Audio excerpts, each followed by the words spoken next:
Hello everyone. We are a group of Al Ain University students, Wafa Rahima, Reem Makraman, and we are working under the supervision of Dr. Tariq Abu Isnaid. Today we will present a novel strategy for developing carbohydrate-derived viral entry inhibitors by utilizing Heparan sulfate proteoglycans, a promising approach for developing antiviral therapeutic agents. We aim to propose novel carbohydrate-derived compounds to inhibit the entry of viruses into the host cells, thus generating antivirals with the potential to treat deadly viruses and viral infections. So, since the beginning of times, human beings went through many life-threatening viral outbreaks, starting from the Spanish influenza, going through Zika and Ebola viruses, until we ended up these days with the SARS-CoV-2 pandemic that ended at least 5.5 million of people's lives. All of these recent viral outbreaks point to the fact that they stimulated the drug discovery efforts all around the world.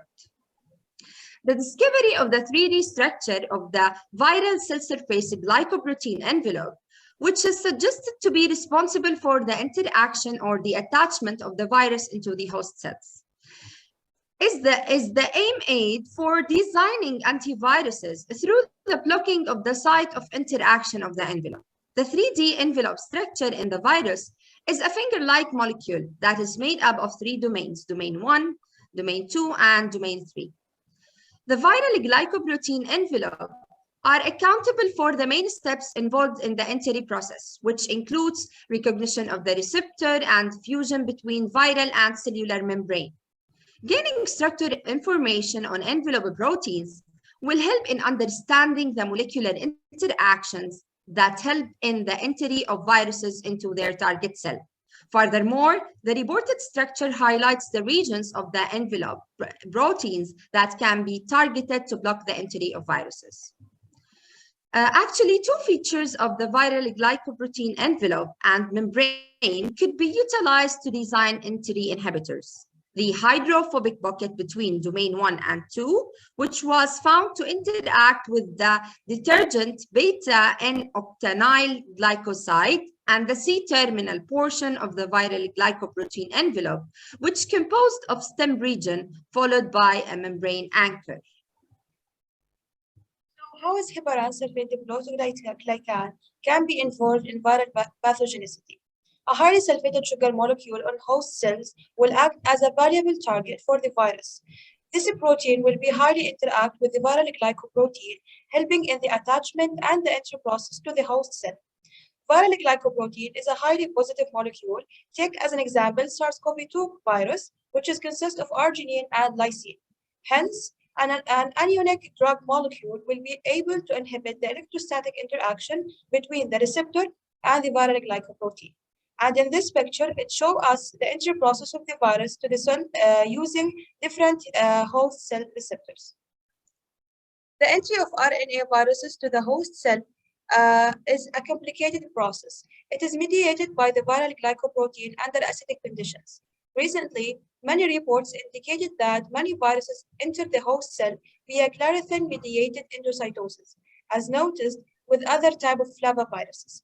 The first step of the virus entry is binding to the acellular receptor or attachment factors that are assisted by the viral glycoprotein, followed by the incorporation of the virus receptor complex inside the cells. The entry process of the viruses into their target host cell is critical for the life cycle of the virus, their propagation, and the pathological progression of their disease. Thus, inhibition of these critical initial stages of this infection process by blocking the attachment of the viral glycoprotein with the host cell is an attractive approach for development of a new class of potent and specific antiviral agents. Some selected carbohydrate-based compounds showed antiviral activity in vitro by blocking the attachment between the viral glycoprotein and the host cell. Many reports in the literature confirmed that the carbohydrate molecules on the host cell surface include the dendritic cells, heparan sulfate, the mannose receptors, and the glucose-regulated receptors, which are essential receptors for the viral glycoprotein on mammalian cells and ensuring the viral entry. Based on the structure and functions of these cell surface carbohydrates molecule involved in a viral entry, many types of carbohydrate-derived inhibitors will effectively block the viral entry into the cell, such as sulfated glucose aminoglycan, glucose phenoglycolipids, carbohydrate recognition proteins have been developed. Some of these compounds that we are interested in, like the heparin sulfate mimetics, as shown in the figure. Now moving to the proposed strategies for developing carbohydrate-derived entry inhibitors. Some of these compounds are heparan sulfate mimetics, as we mentioned, were shown to have inhibitory effect due to their association with the GAG binding sites of the putative receptor binding domain on the dengue-denve protein, as shown in the figure. These results are consistent with the findings that suggested heparin and heparan sulfate mimetics as inhibitors of viral adsorption. Now moving to the lead compounds, fusodan, which consists of carbohydrate units, including glucuronic acid and sulfated fucose subunits, structure-activity relationships, an analysis demonstrated that these subunits and residues were essential for the inhibitory effect of the viral infection. This compound specifically inhibits dengue virus infections. So based on Hidari et al. Findings on the structure-activity relationship of the molecule fusodan, they found that the methyl alpha-3O sulfated glucuronic acid was the only active agent against dengue virus. They also reported that the structure-activity relationship analysis demonstrated that the negatively charged group 6C carboxylate and 3O sulfate are essential for the binding and thus the anti-dengue virus activity. So we aim to suggest a number of glucuronide derivatives by mimicking the methyl alpha-3O sulfated glucuronic acid residues.